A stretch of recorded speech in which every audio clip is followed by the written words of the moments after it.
jemaat yang terkasih, puji nama Tuhan. Kita boleh bertemu kembali dalam ibadah pada pagi hari ini. Mari jemaat semua kita satu dalam doa. Bapa yang baik, terima kasih Tuhan atas kasih penyertaan-Mu sepanjang minggu ini. Sungguh kami bersyukur memiliki Tuhan Allah yang senantiasa menyertai dan memberkati kami. Tuhan, kami di tempat ini dan umat-Mu dimanapun mereka berada, kami mau satu hati Tuhan. Saat ini kami mau menaikkan pujian, hormat kami di hadapan-Mu Tuhan.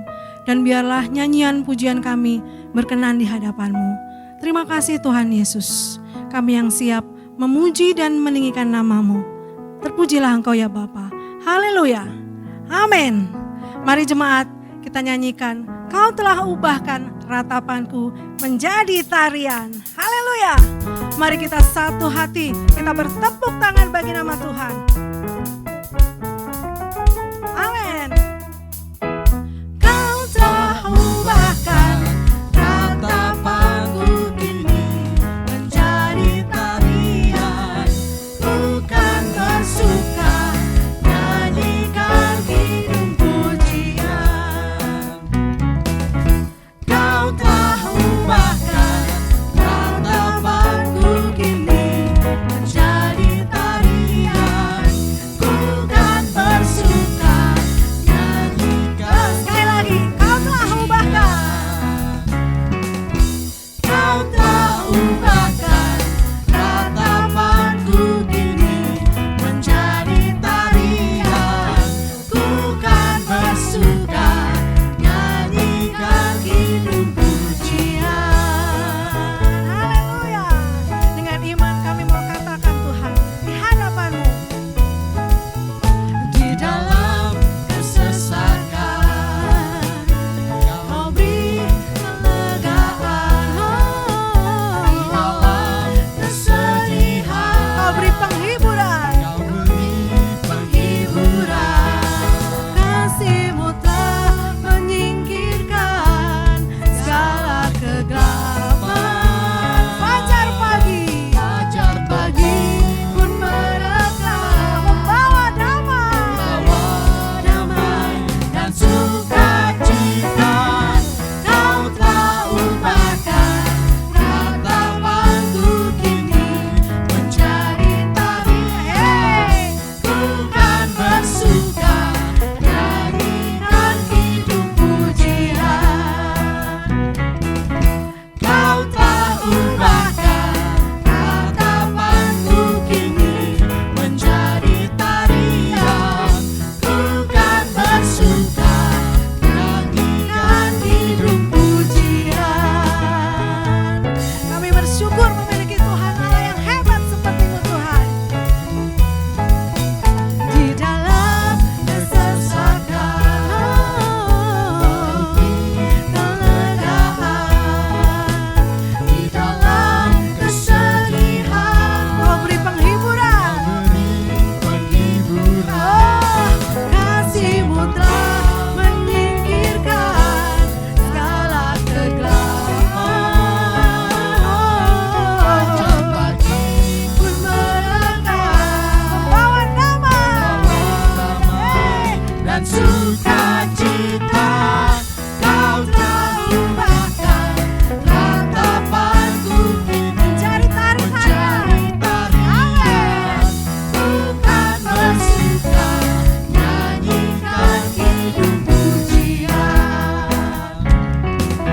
Kau telah ubahkan ratapanku kini menjadi tarian.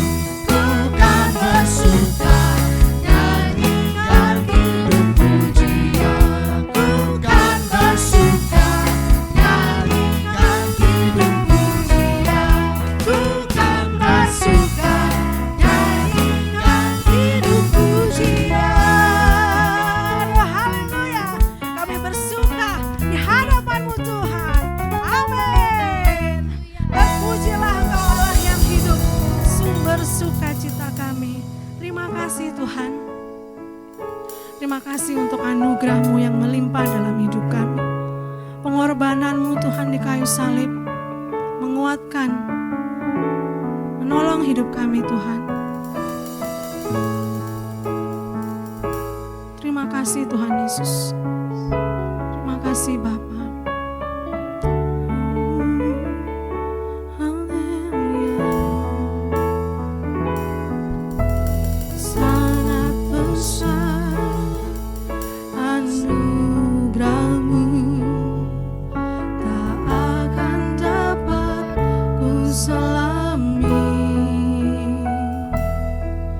Betapa kudus pengorbananmu.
Bapa di surga, kami bersyukur kami boleh mengenal Engkau. Kami berdoa sebentar Tuhan ketika kami mendengarkan firman-Mu. Biar roh-Mu sendiri berkata-kata kepada setiap hati kami. Berikan kami pengertian hikmat yang dari atas. Agar kami boleh mengerti akan Engkau Tuhan. Bahwa kami menjadi orang-orang yang beriman kepada Allah. Dan kami boleh diberkati Tuhan. Dalam nama Yesus, amin. Shalom saudaraku, puji Tuhan hari ini kita kembali belajar firman Tuhan dengan tema beriman kepada Allah. Mari sama-sama kita baca Ibrani 11 ayat yang ke-6. Tetapi tanpa iman tidak mungkin orang berkenan kepada Allah, sebab barang siapa berpaling kepada Allah, ia harus percaya bahwa Allah ada. Dan bahwa Allah memberi upah kepada orang yang sungguh-sungguh mencari Dia. Tetapi tanpa iman, tanpa kepercayaan kepada Allah, tanpa keyakinan kepada Allah, tidak mungkin orang berkenan kepada Allah. Sebab barang siapa berpaling kepada Allah, barang siapa datang kepada Allah, ia harus percaya bahwa Allah itu ada. Ia harus percaya bahwa Allah memberi upah kepada orang yang bersungguh-sungguh hati mencari Dia. Saudaraku, orang beriman itu ada tandanya. Kita baca tadi tanda orang beriman yang pertama adalah percaya bahwa Allah ada. Yang kedua percaya bahwa Allah memberi upah kepada orang yang bersungguh-sungguh hati mencari Dia. Mari kita lihat satu demi satu. Tanda orang beriman yang pertama adalah percaya kepada Allah. Saudaraku, untuk bisa memahami, mengerti tentang Allah, kita harus pakai sumber dari Alkitab.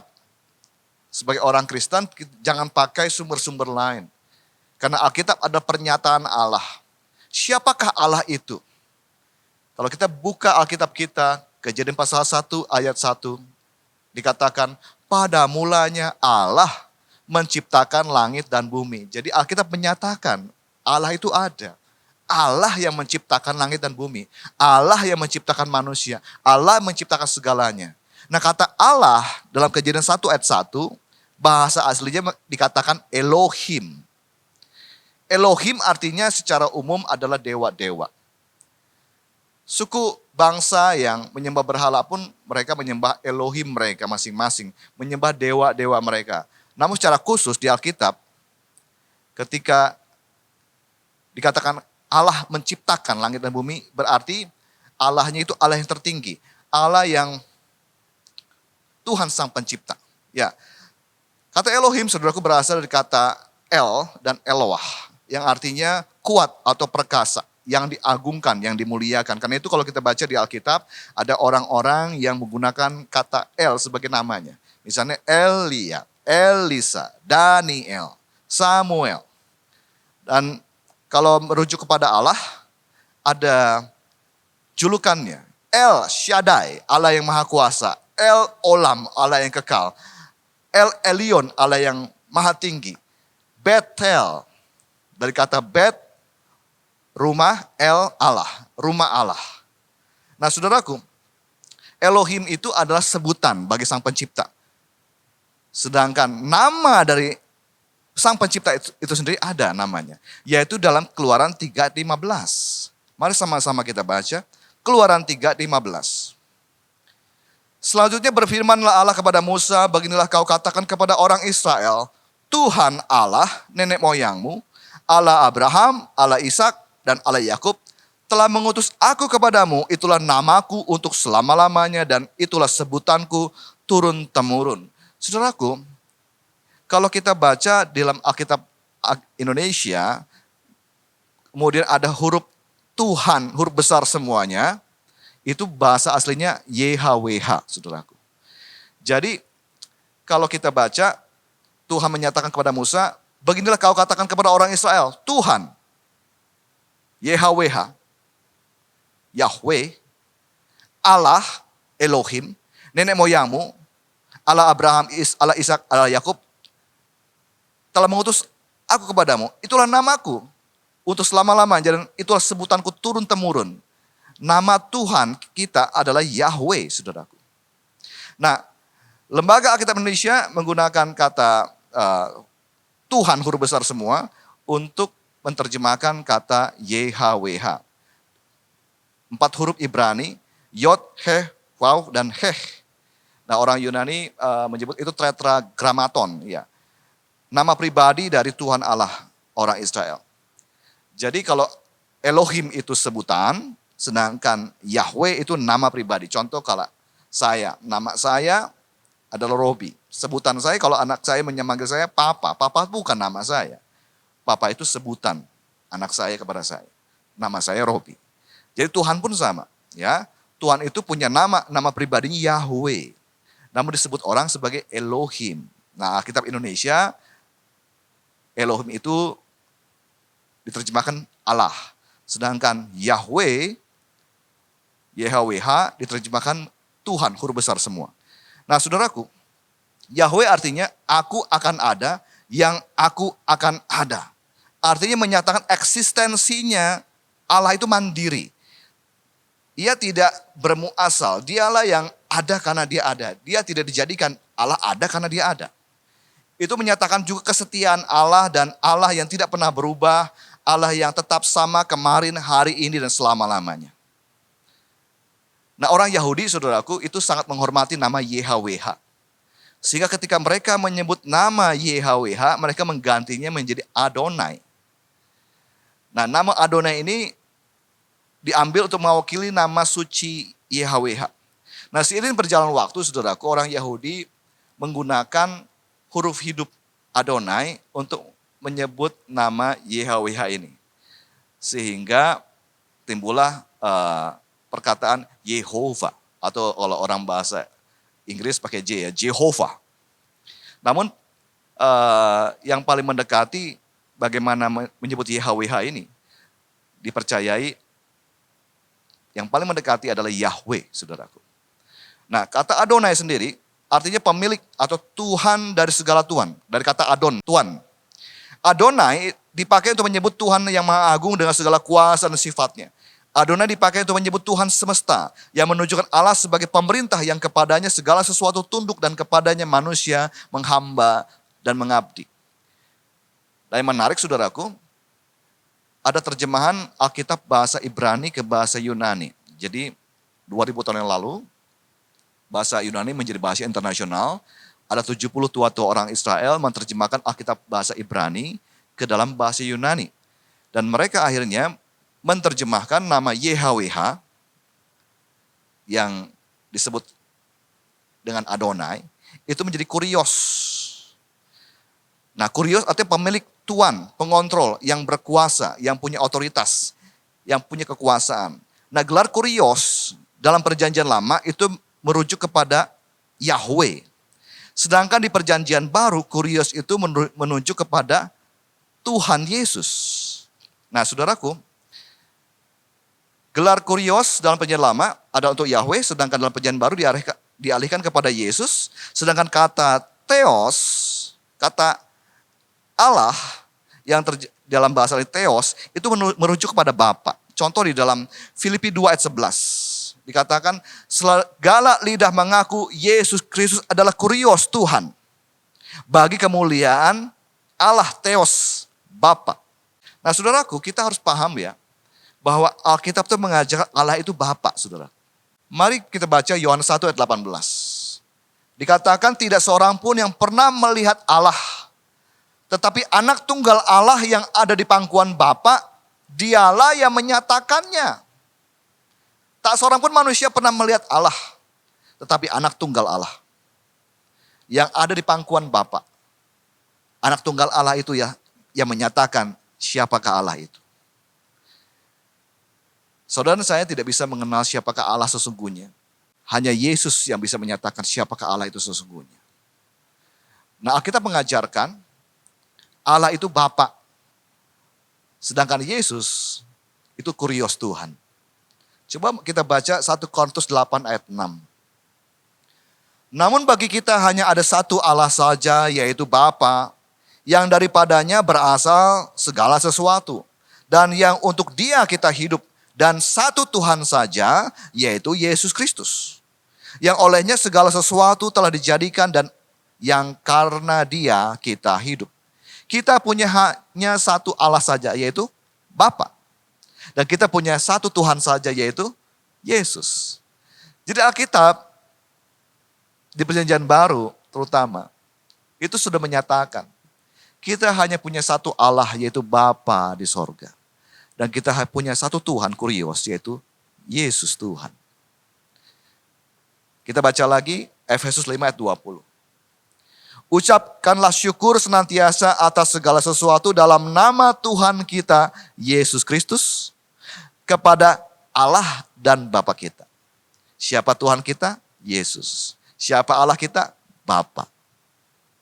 Lagi kita baca Kolose 3:17. Ini ayat-ayat seperti ini menyatakan Allah itu Bapa, Yesus itu Tuhan itu puluhan, saudara. Kolose 3:17 dikatakan, dan segala sesuatu yang kamu lakukan dengan perkataan atau perbuatan, lakukanlah semuanya itu dalam nama Tuhan Yesus sambil mengucap syukur oleh Tuhan Yesus kepada Allah Bapa kita. Jadi kita lihat lagi, siapa nama Tuhan kita? Yesus. Siapa Allah? Bapa kita. Barang siapa beriman kepada Allah, hendaklah dia percaya Allah itu ada. Nah, Alkitab menyatakan bahwa Allah itu Elohim, sang pencipta kita. Itu sebutan untuk sang pencipta. Sedangkan namanya adalah Yahweh. Dan Yahweh itu sering dipanggil oleh orang Yahudi sebagai Adonai. Nah, kata Yahweh, Adonai ini terjemahkan ke dalam bahasa Yunani menjadi kurios. Kurios itu Lord, Master, Tuan. Di Indonesia menjadi Tuhan. Nah, kita Perjanjian Baru merujuk Allah itu Bapa. Theos itu Bapa. Sedangkan kurios itu Tuhan, Yesus. Nah, biarlah pemahaman ini menolong kita, saudaraku, untuk supaya kita beriman kepada Allah yang hidup. Makanya Tuhan Yesus berkata, inilah hidup yang kekal itu, yaitu mereka mengenal Engkau Bapa sebagai satu-satunya Allah yang benar, dan mengenal Yesus Kristus yang diutus ke dunia ini. Percaya Allah itu ada, itulah orang beriman, saudaraku. Dan kita mengenal Allah, Bapaknya Yesus. Kedua, tanda orang beriman adalah percaya bahwa Allah memberi upah kepada orang yang sungguh-sungguh hati mencari Dia. Allah kita adalah Allah yang memberikan upah, hadiah kepada orang-orang yang bersungguh hati kepada Dia. Kalau kita mencari Tuhan, Tuhan akan memberikan kepada kita perkenanannya. Tuhan akan memberikan kemakmuran. Tuhan akan memberikan kepada kita penghormatan, kita akan ditinggikan. Tuhan akan memberikan kita kesembuhan, kemenangan, segala yang baik. Karena itu orang-orang mencari Tuhan akan hidup berbahagia, saudara. Nah, orang yang beriman akan tekun mencari Tuhan. Kita lihat, misalnya di Alkitab Daniel 6 ayat 10. Itu adalah orang yang tekun mencari Tuhan. Orang yang beriman, yang mencari Tuhan dengan tekun, yang pertama rajin berdoa, saudaraku. Rajin melakukan doa pujian kepada Allah. Daniel 6 ayat 10. Demi didengar Daniel bahwa surat perintah itu telah dibuat, pergilah ia ke rumahnya, dalam kamar atasnya ada tingkap-tingkap yang terbuka ke arah Yerusalem. 3 kali sehari ia berlutut, berdoa, serta memuji Allahnya seperti yang biasa dilakukannya. Jadi Daniel punya kebiasaan, tiap hari dia bangun, cari Tuhan. Dia berlutut, dia berdoa, memuji Allahnya. Siang hari, dia berlutut, berdoa, memuji Allahnya. Malam hari sebelum dia tidur, dia datang kepada Tuhan Allah. Dia berlutut, dia berdoa, dia memuji Allah. Seperti yang biasa dilakukannya. Apakah saudara juga punya kebiasaan untuk mencari Tuhan? Seperti Daniel? Daniel 3 kali sehari mencari Tuhan Allahnya. Kemudian Daud adalah seorang mencari Tuhan. Bahkan dikatakan di dalam Mazmur 119 ayat 164 dikatakan 7 kali dalam sehari aku memuji-muji Engkau. Daud 7 kali, saudaraku, mencari Tuhan. Pagi hari dia menghadap Tuhan. Jam 9 pagi menghadap Tuhan. Jam 12 siang dia menghadap Tuhan. Jam 3 sore dia menghadap Tuhan. Petang hari dia menghadap Tuhan. Malam sebelum tidur menghadap Tuhan. Tengah malam dia bangun memuji-muji Tuhan. 7 kali sehari. Dan kebiasaan sembahyang ini, saudaraku, dilakukan oleh saudara-saudara kita, sebagian orang Kristen. Masih melakukan itu. 7 kali sehari mereka datang pada Tuhan Allah. Berapa kali saudara datang pada Tuhan Allah untuk berlutut berdoa dan memuji Tuhan? Bila engkau adalah orang yang beriman, tanda orang beriman adalah rajin doa memuji Tuhan. Mari sama-sama kita mulai kebiasaan yang baru. Bangun pagi, cari wajah Tuhan. Firman Tuhan berkata kepada Daud, carilah wajahku. Dan Daud berkata, maka wajahmu ku cari ya Tuhan. Saudara saya harus membiasakan diri. Kita memasuki tahun 2024 ini. Bersama Tuhan. Mulai hari bersama Tuhan. Cari wajah Tuhan, berdoa. Berlutut. Berdoa memuji Tuhan. Sebelum tidur, datang menghadap Tuhan lagi. Berdoa memuji Tuhan. 2 kali sehari. Kalau sudah 2 kali sehari, naikkan lagi 3 kali sehari. Kalau sudah 3 kali sehari bisa, naikkan lagi 5 kali sehari. Dan akhirnya 7 kali sehari. Seperti Daud, 7 kali sehari kau memuji-muji Tuhan. Ada waktu-waktu khusus di mana kita datang pada Tuhan, berlutut, berdoa, mengangkat tangan kita, menengadahkan tangan kita yang suci kepada Allah. Berdoa kepada Tuhan. Rajin berdoa memuji Tuhan. Itu tanda orang beriman. Yang berikutnya, orang yang tekun mencari wajah Tuhan adalah mereka rajin menyelidiki kitab suci, saudara. Di dalam Daniel 12 ayat 4, ada perkataan nubuatan. Tetapi engkau Daniel sembunyikanlah segala firman itu dan meteraikanlah kitab itu sampai pada akhir zaman. Banyak orang akan menyelidikinya dan pengetahuan akan bertambah. Inilah akhir zaman itu, saudara. Bila engkau sungguh-sungguh mau mencari Tuhan, mari baca Alkitabmu.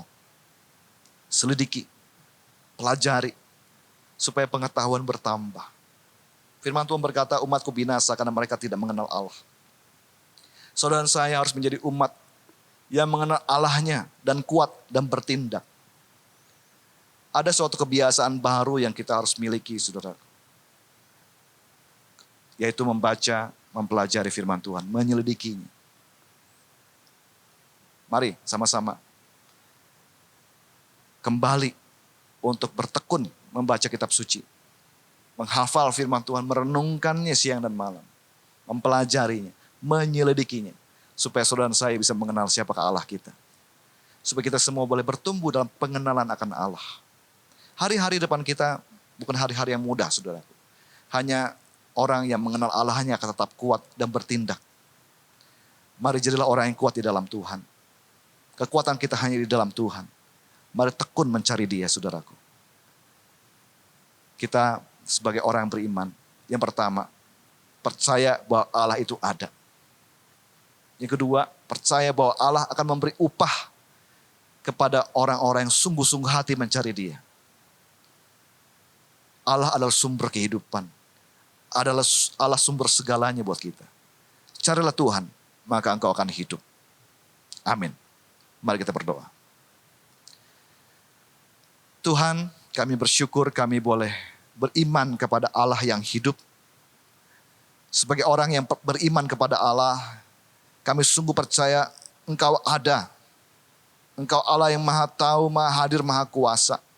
Sebab itu Tuhan kami mencari wajah-Mu. Kami mau Tuhan lebih lagi, lebih sungguh lagi. Untuk beribadah kepadamu Tuhan. Untuk berdoa memuji Engkau. Seperti Daniel 3 kali sehari menghadap kepadamu. Berlutut berdoa memuji Engkau. Membiasakan diri untuk sembahyang kepadamu. Bahkan Daud berkata 7 kali dalam sehari kau memuji-muji Tuhan. Tuhan kami mau mendekat kepadamu. Karena firman berkata mendekatlah kepada Allah maka Allah akan mendekat kepadamu. Tuhan engkaulah kerinduan hati kami. Kami berdoa berikan pada kami kehausan akan Tuhan. Supaya kami boleh mencari wajah-Mu Tuhan. Dan terima kasih untuk Alkitab yang Kau berikan buat kami. Kami ingin mengenal Engkau, mengenal jalan-jalan Tuhan. Berikan kami hati yang haus akan firman-Mu Tuhan. Supaya kami boleh membaca firman-Mu 2 pasal tiap hari, 3 pasal, 4 pasal, 5 pasal. Terus kami akan mempelajari firman-Mu, menyelidiki firman-Mu. Supaya kami mengenal Engkau ya Allah. Supaya kami jadi umat yang kuat dan bertindak melakukan kehendak Allah. Berkat-Mu atas umat-Mu ya Allah.